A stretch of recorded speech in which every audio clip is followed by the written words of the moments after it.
नमस्कार साथियों, मैं हूं दिनेश। एक छोटी सी कहानी। एक राजा की जो अपनी प्रजा के गरीब और जरूरतमंदों को भोजन कराया करता था। वह प्रतिदिन लोगों को भोजन कराया करता था। एक दिन वह भोजन में खीर बनवाया और जो हलवाई खीर बनाया था वह खीर को ढकना भूल गया। उसी रसोई में एक सांप आया और सांप ने उस खीर में जहर छोड़ दिया। उस खीर को जिन जिन लोगों ने खाया उनकी मृत्यु हो गई। यह सब देखकर राजा घबरा गया। वह सोचने लगा कि यह पाप हमसे कितना बड़ा पाप हो गया। और राजा ने फैसला किया कि अब मैं इस राज्य को छोड़कर चला जाऊंगा। किसी जंगल में जाके ईश्वर का तपस्या करूंगा और उनसे माफी मांगूंगा और पश्चाताप करूंगा इसके लिए। उसने किसी और को राज्याभिषेक करके वह राज्य को छोड़कर जाने लगा। उसको जाते जाते शाम हो गई। वह एक गांव में गया। वहीं पेड़ के नीचे चौपाल पर कुछ लोग बैठे थे। उन लोगों से पूछा कि भाई यहाँ पर कोई भक्ति करने वाला है। लोगों ने बताया कि सामने वाले घर में 2 भाई बहन रहते जो भक्ति करते हैं।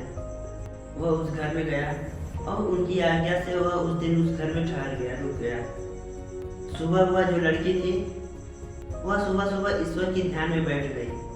उस दिन उसको ध्यान में ज़्यादा समय हो गया और जब वह ध्यान से उठी गुस्सा करते हुए बोला कि बहन, हमारे घर में कोई मुसाफिर आया है, आप उसको भोजन कब दोगे और उसको जाना भी है। तो बहन ने बताया, उस लड़की ने बताया, आज ऊपर वालों में एक सभा थी।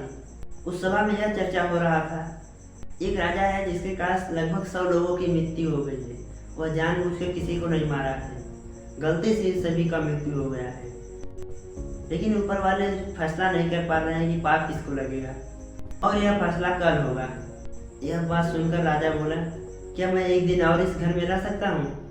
राजा उस दिन भी घर में रुक गया।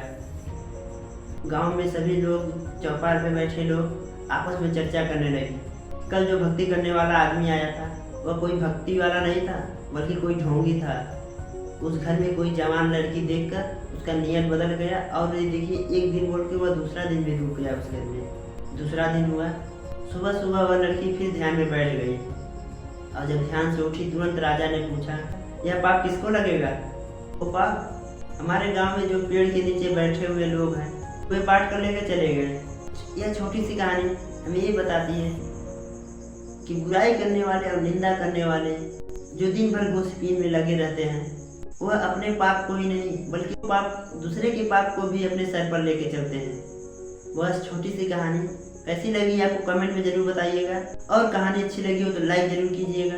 अब मिलते एक नई कहानी के साथ, तब तक के लिए अपने फैमिली के प्यार और आशीर्वाद से कुछ कर दिखाओ ऐसा कि लोग करना चाहें आपके जैसा।